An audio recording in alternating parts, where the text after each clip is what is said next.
2 విషయాలు.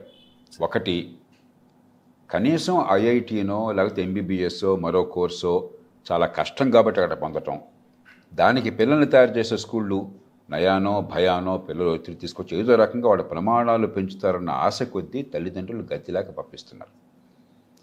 6వ తరగతిలో వెళ్ళకపోయినా కూడా 11, 12 ఇంటర్మీడియట్లో ఎంసెట్కి వెళ్ళని పిల్లలు, ఆ కోచింగ్కి వెళ్ళని పిల్లలు తెలుగునాట ఎంతమంది ఉంటారు? 100కి దాదాపు అందరూ దానిలోకి వెళ్ళటమే కదా.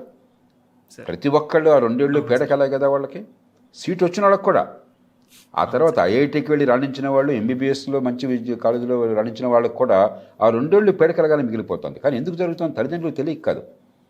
మా పిల్లలు ఎక్కడికైనా పెడితే కనీసం ఎట్లాగోనా కానివ్వండి, ఒత్తిడి తీసుకొచ్చినా, వాళ్ళకి వేరే వ్యాపకాలు లేకుండా వాళ్ళని బాగా ఇబ్బంది పెట్టినా కూడా కనీసం ఆ ఒత్తిడితో అన్నా పనికొచ్చే విషయాలు నేర్చుకుంటున్నారు. ఈ మంచి కాలేజీలకి, ఏదో కాలేజీకి కాదు, మంచి కాలేజీలకి మంచి సీట్లు తెచ్చుకుంటున్నారు అన్న ఆశ.